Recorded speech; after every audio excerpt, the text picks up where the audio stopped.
Chintu సుగుణమ్మతో phone మాట్లాడుతూ ప్రభావతికి దొరికిపోయిన రోహిణి అసలు ఇదంతా ఎలా జరిగిందనేది వీడియోని స్కిప్ చేయకుండా చివరి వరకు చూడండి. గుండె నిండా గుడిగంటలు అప్కమింగ్ ఎపిసోడ్స్లో ఏం జరగబోతుందో ముందుగా తెలుసుకోవాలి అనుకుంటే కింద కనిపిస్తున్న హైప్ బటన్ మీద క్లిక్ చేసి వీడియోని లైక్ చేసి ఛానల్ని సబ్స్క్రైబ్ చేసుకుని పక్కనే ఉన్న బెల్ సింబల్లో ఆల్ పై క్లిక్ చేయండి. రోహిణి నిజస్వరూపం ప్రభావతి పూర్తిగా తెలుసుకోవాలి అని మీరు కూడా కోరుకుంటే కామెంట్లో ఎస్ అని టైప్ చేయండి.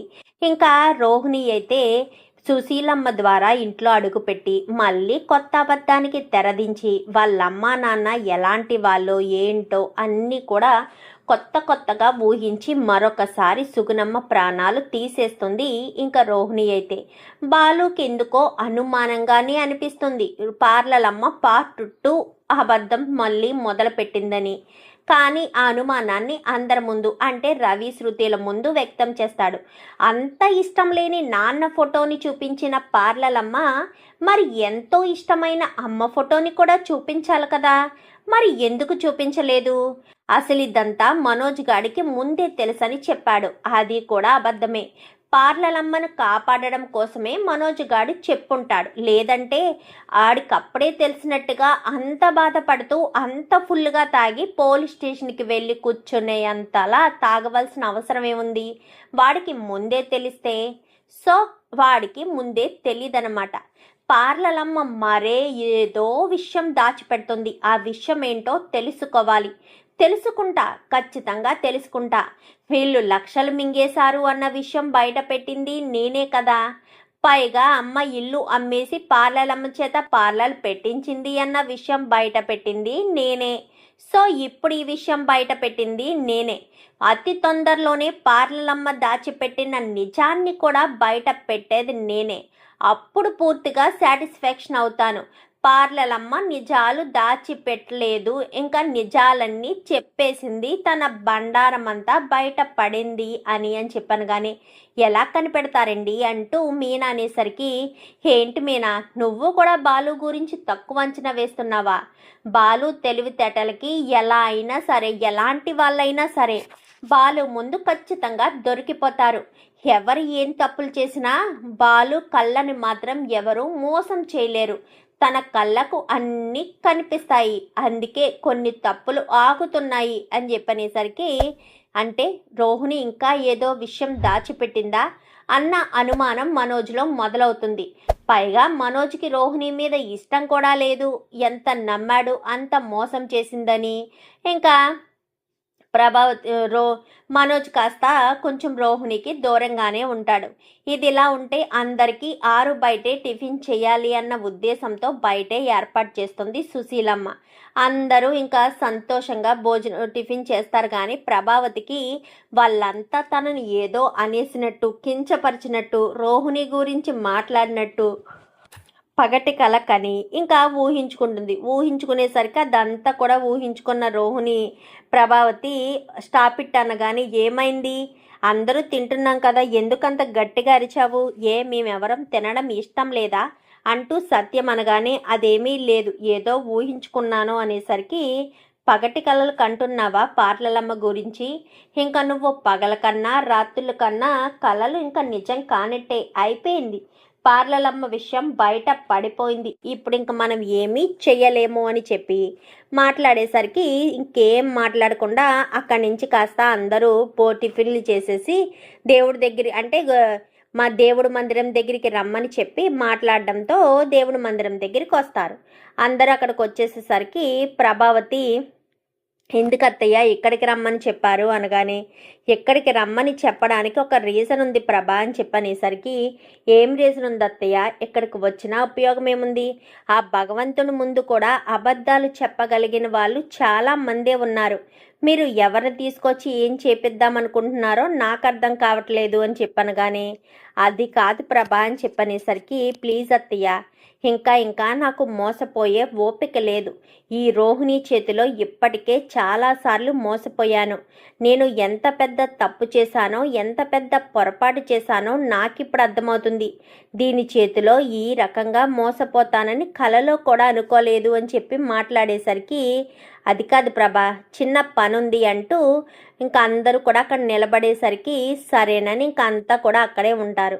ఇంకా అలా ఉన్న తర్వాత సుశీలమ్మ చేయాల్సిన కాస్త చేస్తుంది.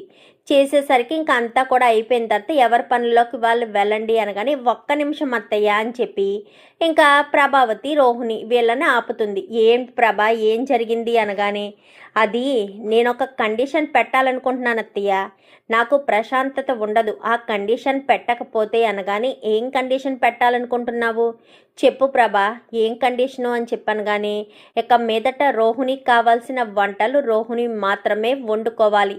మీనా రోహిణికి వండి పెట్టడానికి వీల్లేదు. తన వంట తనే చేసుకుని తను పార్లర్కి వెళ్ళాలి. ఇదే నా కండిషను. ఇక మీదట రోహిణి ఎవరి గురించి ఆలోచించవలసిన అవసరం లేదు. నా కొడుకు గురించి కూడా ఆలోచించాల్సిన పని లేదు. వాడు లైఫ్లో వాడే చూసుకుంటాడు. ఎవరి గురించి ఆలోచించొద్దు. తన పని తను చేసుకొని ఎవరికి ఎలాంటి అబద్ధాలు చెప్పకుండా మోసం చేయకుండా బ్రతికితే చాలు. తను మళ్ళీ పదే పదే ఇదే మోసాలు చేస్తాను అంటే మాత్రం నేను అస్సలు ఊరుకోను. ఇంకొకసారి ఏ నిజమైనా తన గురించి బయటపడితే మాత్రం నేను అస్సలు ఊరుకోనత్తయ్య అని చెప్పనేసరికి, అర్థమైంది ప్రభా, నువ్వు చెప్పింది నాకు అర్థమైంది. కానీ రోహిణి ఏ విషయాలు లేవు అని చెప్పి ప్రమాణం చేసింది కదా అనగానే, నమ్మలేమత్తయ్య, దీన్ని అస్సలు నమ్మలేము. ఇది ప్రమాణం చేసిందంటే అంత నమ్మశక్యంగా అనిపించదు అత్తయ్య. ఎందుకంటే ఇది ఎంత మోసగత్తో నాకు తెలుసు. ఇలాంటిది మళ్ళీ ప్రమాణం చేసింది అంటే నమ్మే వీలు లేదు అని చెప్పనేసరికి, అంటే రోహిణి మీద నీకు నమ్మకం లేదా ప్రభా అనగానే, నమ్మకం ఉంది లేదనేది పక్కన పెట్టండి అత్తయ్య, రోహిణి మాత్రం నమ్మే పరిస్థితి నేనైతే రోహిణిని నమ్మలేను అని చెప్పి ఇంకా ప్రభావతి అయితే తన అభిప్రాయాన్ని వ్యక్తం చేస్తుంది. వ్యక్తం చేసేసరికి, సరే నీ ఇష్టం ప్రభా, నువ్వు నమ్మకపో, రోహిణిని నేను నమ్ముతున్నాను. ఇక మీదట తను ఎలాంటి అబద్ధం చెప్పదు, ఎవరిని మోసం చెయ్యదు. ఏ రోహిణి అని చెప్పాను. కానీ అవునమ్మమ్మ గారు, ఇది నా సెకండ్ లైఫ్ అనే ఫీల్ అవుతాను. ఇంకెప్పుడు ఏ తప్పు చెయ్యను అని చెప్పి ఇంకా అక్కడి నుంచి రోహిణి వెళ్ళిపోతుంది. విద్య దగ్గరికి వెళ్ళడంతో విద్య చాలా సంతోషపడుతుంది. అయితే మొత్తానికి ఆ ఇంట్లో మళ్ళీ బాగా వేసావన్నమాట. వేసానే, కానీ ఇంట్లో వాళ్ళెవరూ నన్ను ఒక మనిషిని చూసినట్టు కూడా చూడడం లేదు. మరి నువ్వు చేసిన మోసం అలాంటిది. నువ్వు చేసిన మోసం ముందు మనిషిని చూసినట్టు చూడట్లేదు అని మాట్లాడుతున్నావా? నువ్వు ఎంత పెద్ద తప్పు చేశావో, ఎంత పెద్ద మోసం చేశావో మర్చిపోయావా ఏంటి? నువ్వు చేసిన దాని ముందు వాళ్ళు చేసింది చాలా తక్కువ అనగానే, ఏంటే ఎప్పుడు వాళ్ళకే సపోర్ట్ చేస్తావేంటి? నా మాట వినవా? నాకు సపోర్ట్ చేయవా అనగానే, చూడు రోహిణి, నీ మాట వినడానికి, నీకు సపోర్ట్ చేయడానికి నువ్వు తప్పుల మీద తప్పులు చేస్తున్నావు. నీకు నేను ఆల్రెడీ చెప్పాను, వదిలేసే అని చెప్పి. ఇక తప్పులు చెయ్యొద్దే, నిజాలు బయట పెట్టు అని చెప్పాను. అయినా సరే నువ్వు ఎప్పుడైనా నా మాట విన్నావా? నా మాట విని నువ్వేమన్నా తెలుసుకున్నావా? ఏమీ లేదు. ఎప్పుడు అబద్ధాలు చెప్పడానికే ఇంట్రెస్ట్ చూపించేదానివి. నీకు అదే బాగుంది అనిపించేది. ఇప్పుడు నిజం బయటపడేసరికి చూసావా ఎలాంటి పరిస్థితి వచ్చిందో? అది గుర్తుపెట్టుకో రోహిణి అని చెప్పనేసరికి, నువ్వెన్నైనా చెప్పు, నేను అంతే అని ఇంకా రోహిణి కాస్త సరే, పార్లర్ అమ్మేసిన విషయం కూడా బయటపడిపోయింది అనుకుంటా అని చెప్పాను. కానీ నువ్వెలా నీకెలా తెలుసు అనేసరికి, మీ నాన్న డమ్మీ అన్న విషయం బయటపడగానే వాళ్ళకి ముందు డౌట్ వచ్చేది పార్లర్ గురించే. పార్లరు అదే ఇంటి కాగితాలు విడిపించడానికి డబ్బులు ఎక్కడి నుంచి వచ్చాయని నిన్ను ఖచ్చితంగా ప్రశ్నిస్తారని గెస్ చేశాను. అలా ప్రశ్నించడంతో పార్లర్ విషయం చెప్పావో దాచిపెట్టావో మరి ఏమైందో తెలియదు. ఖచ్చితంగా ఏ విషయం కూడా తెలిసి ఉండదు అని చెప్పనేసరికి, అవును నిజమే, పార్లర్ విషయం దాచిపెట్టలేదు, బయట పెట్టేశాను. ఇంకా దాచిపెట్టడం వల్ల ఉపయోగం లేదు. అసలే బాలుకి మామయ్యకి కూడా తెలుసు పార్లర్ విషయం. అందుకోసమనే ఇంకా నేను నిజాన్ని దాచిపెట్టి ఉపయోగం లేదు, ఇంకా అబద్ధం దాచిపెట్టాను అనే అనుకుంటారు అన్న ఉద్దేశంతో నిజాన్ని బయట పెట్టేశానే అని చెప్పనేసరికి, మంచిదే, ఇక మీదటైనా జాగ్రత్తగా ఉండు. ఇంకా చింటూ విషయమే కదా దాచిపెట్టావు, ఆ విషయాన్ని కూడా బయట పడకుండా చూడు అనగానే బాలు వాళ్ళకి మాత్రం నా మీద అనుమానం పోలేదు.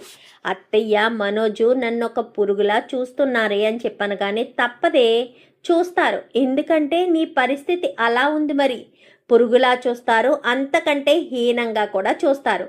పైగా మా అత్తయ్య కండిషన్ కూడా పెట్టారు. కండిషనా ఏంటి?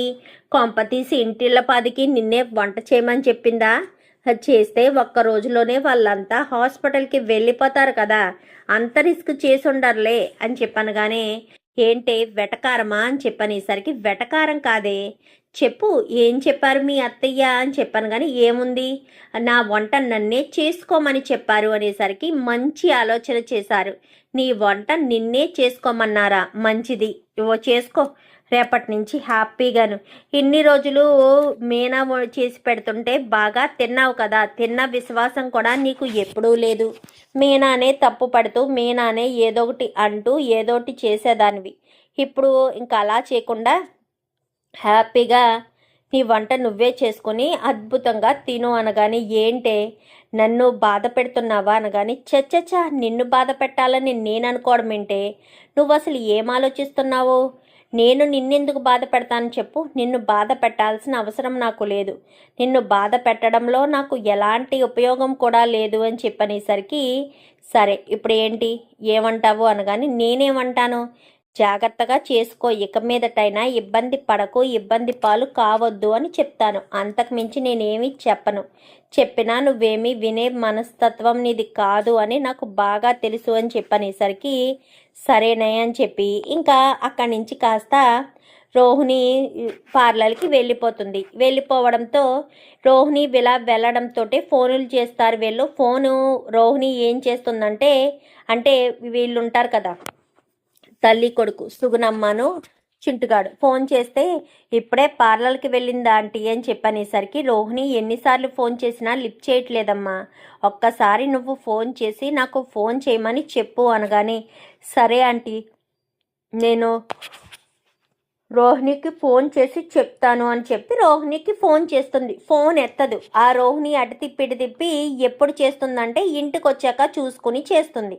చూసుకుని చేసేసరికి, మీ అమ్మ ఫోన్ చేసిందే, అది చెప్పడానికే నీకు ఫోన్ చేశాను, ఫోన్ లిఫ్ట్ చేయవేంటే అనగానే, నేను పార్లర్లో ఉన్నాను కదా, ఫోన్ సైలెంట్లో పెట్టేశాను, అందుకే లిఫ్ట్ చేయలేదు. సరే నేను చేస్తానులే అనగాని, చూసుకుని చేసుకోవే అనగాని, సరే సరే అని చెప్పి ఇంకా ఫోన్ చేయాలి అన్న ఉద్దేశంతో ఫోన్ తీసుకుంటుంది. ఫోన్ తీసుకునేసరికి బయటికి చూస్తే ఎవరు ఉండరు. మీనాతో సహా అందరూ ఇంట్లోంచి బయటికి వెళ్ళిపోయి ఉంటారు. ఇంకా అందరూ ఎవరికి వాళ్ళు బయటికి వెళ్ళిపోయారు కదా, ఇంట్లో ఎవరూ లేరు కదా అన్న ఉద్దేశంతో రోహిణి ఏం చేస్తుందంటే ఫోన్ చేస్తుంది. అప్పుడే ప్రభావతి కామాక్షి వాళ్ళ ఇంటి దగ్గర నుంచి ఇంటికి వస్తుంది. ఇంటికి వచ్చేసరికి, చెప్పమ్మా అని చెప్పాను. కానీ ఏంటమ్మా రోహిణి, నీకింత పెద్ద కష్టం వచ్చిందంట, మనోజ్ వాళ్ళ ఇంట్లోంచి బయటకు గెంటేశారంట అని చెప్పనేసరికి, అప్పుడే ఫోన్ మీద మంచినీళ్ళు తాగుతూ ఉండగా వాటర్ పడిపోవడంతో మామూలుగా చెవి దగ్గర పెట్టుకుని స్పీకర్ వినిపించదు, స్పీకర్లో పెట్టి ఫోన్ మాట్లాడితేనే వినిపిస్తుంది. పైగా ఇంట్లో ఎవరు లేరని కదా రోహిణి అనుకుంది. సో అందుకని ఏం చేస్తుందంటే ఫోన్ స్పీకర్లో పెడుతుంది. స్పీకర్లో పెట్టేసరికి, చెప్పమ్మా ఇందాక నువ్వేదో అంటున్నావు, వినిపించలేదు, ఫోన్ మీద ఇందాక వాటర్ పడిపోయింది, అందుకే వినిపించట్లేదు, చెప్పమ్మా అని చెప్పాను. కానీ ఏంటమ్మా రోహిణి, నీకంత కష్టం వస్తే చెప్పలేదు అని చెప్పనేసరికి, ఏం చెప్పమంటావమ్మా, నా జీవితం నాశనం అవ్వబోతూ ఉంటే కాపాడి మళ్ళీ ఒక ఘాటిలో పడిందని చెప్పమంటావా అని చెప్పనేసరికి, అది కాదమ్మా అని చెప్పాను. కానీ చూడమ్మా, ఇప్పటికే నేను మలేషియా విషయం అబద్ధం చెప్పానన్న విషయం ఇంట్లో తెలిసిపోయింది. మా అత్తగారు కొట్టారు, ఇంట్లోంచి బయటకి పంపించేశారు, విద్య వాళ్ళ ఇంట్లోనే ఉన్నాను. ఇప్పుడు మళ్ళీ బామ్మగారు ఊరి నుంచి వచ్చి మా గొడవను సద్దుమణిగేటట్టు చేసి మళ్ళీ మా ఇద్దరిని కలిపారు. అయినా సరే మా అత్తయ్య కానీ మనోజ్ కానీ నన్ను ఒక పురుగుని చూసినట్టు చూస్తున్నారు. ఏం చేయమంటావు? ఎలా చేయమంటావు చెప్పు అని చెప్పనేసరికి, అది కాదే, మరి ఇంత కష్టం వచ్చినప్పుడు నాకు ఒక్క మాట చెప్పాలి కదా, నేనంటూ మనిషిని ఉన్నాను కదా, నీ తల్లిని కదా అనగాని, తల్లివా ఏమి చేశావు, జన్మనిచ్చావు అంతే కదా అనగాని, ఏం మాట్లాడుతున్నావే, తల్లి జన్మనిచ్చాను అని అంతే కదా అని అంటున్నావా, నువ్వు బాగుండాలని నీ కొడుకుని నా దగ్గర పెంచుతాను అన్నా కానీ నేను నోరు మూసుకుని ఊరుకున్నాను, వీడికి అన్యాయం చేస్తున్నా కానీ నువ్వైనా బాగున్నావు, నాకు ఒంట్లో ఓపుకున్నంత వరకైనా సరే నీ కొడుకుని నేను చూసుకుంటానులే అని చెప్పాను. కొడుకు వాడి వల్లే నాకు ఇన్ని సమస్యలు, ఇప్పుడు వాడి విషయం కూడా బయట పడితే ఇంకా నన్ను మా అత్తగారు ఇంటి గేటు దగ్గరికి కూడా రానివ్వరు, ఇంకప్పుడు నా తరపున ఎవరు మాట్లాడే అవకాశం కూడా ఉండదు, ఎందుకంటే అందరికీ నేను ఒక మోసగత్తెనని, ఒక పెళ్ళైన ఆడదాన్నని, మనోజ్ని రెండో పెళ్లి చేసుకున్నానన్న విషయం బయట పడిపోతుంది, ఇంకా అలా పడిపోతే ఇంకా నన్ను మళ్ళీ మనోజ్ క్షమిస్తాడా, మా నాన్న లేడంటేనే అసహించుకుంటున్నాడు మనిషి, నేను మరొక వ్యక్తిని పెళ్లి చేసుకుని కాపరం చేసి ఒక బిడ్డను కూడా కన్నాను అన్న విషయం తెలిస్తే మనోజ్ కానీ మా అత్తగారు కానీ ఇంట్లో వాళ్ళు కానీ నన్ను బ్రతకనిస్తారా, అందుకే మీకు ఎంత దూరంగా ఉంటే అంత మంచిది అని అనుకుంటున్నాను, అందుకే నాకు అంత కష్టం వచ్చినా కానీ నీకు ఫోను చేయలేదు, నీ దగ్గరికి రాలేదు అనగాని, అంటే మమ్మల్ని గాలికి వదిలేద్దాం అనుకుంటున్నావా అని చెప్పనేసరికి, గాలికి ఎందుకు వదిలేస్తాను, మిమ్మల్ని ఏమీ నేను వదిలిపెట్టను,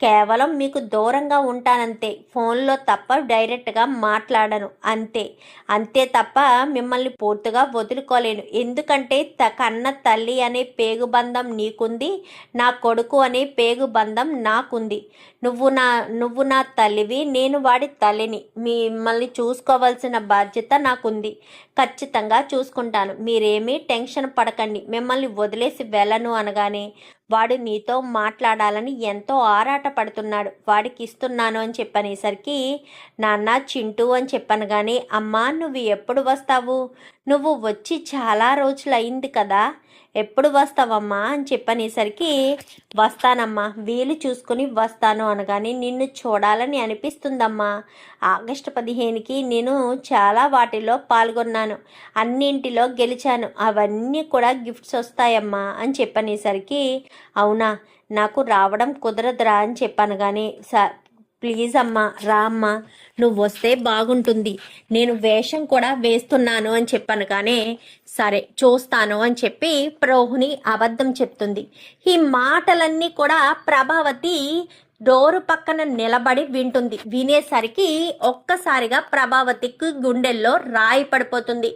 ఎందుకంటే రోహిణి మరొక అబద్ధం చెప్పింది అన్న విషయం, రోహిణికి తల్లి కొడుకు కూడా ఉన్నారని, తనకి ఇంతకుముందే పెళ్ళయిందన్న విషయం క్లారిటీ వస్తుంది ప్రభావతికి. అయితే ఎంత క్లారిటీ వచ్చేసరికి ప్రభావతి ఏం చేయాలో అర్థం కాదు.